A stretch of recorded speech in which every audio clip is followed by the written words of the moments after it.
Hi, I'm Peter Knight. It's me and the Magpies this morning, and we're going to talk to you about a concept to do with body movement called the X factor. The term's been around for a while now, and there's still quite a bit of confusion about what it actually means.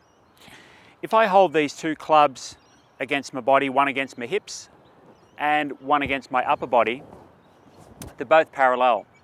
And then as soon as I start, say if I turn my shoulders without turning my hips, and we look at that movement, say here, if this represents my hips, this represents my upper body.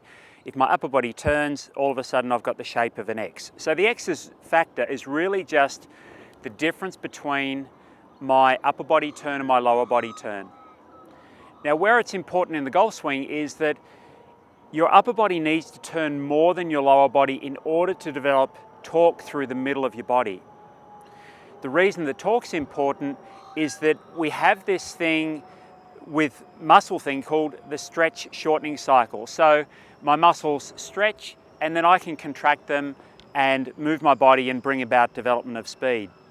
So having the upper body move through a greater range than the lower body helps with your development of power and also the development of the sequence of your swing.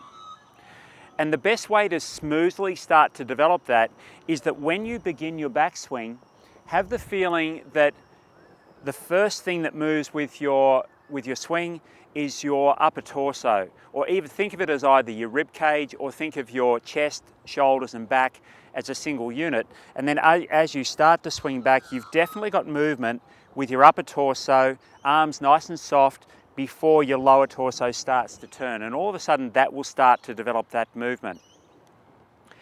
Have a practice in front of a mirror and watch what you're doing, that your upper body can begin to move before your lower body. Now, depending on your range of movement through hips and also through your spine, you can either get more or less of that difference between the upper body and the lower body.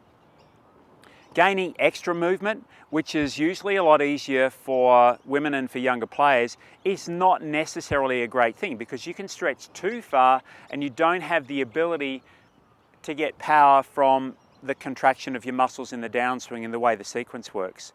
But practice getting the feel of being able to move your upper body without moving your lower body.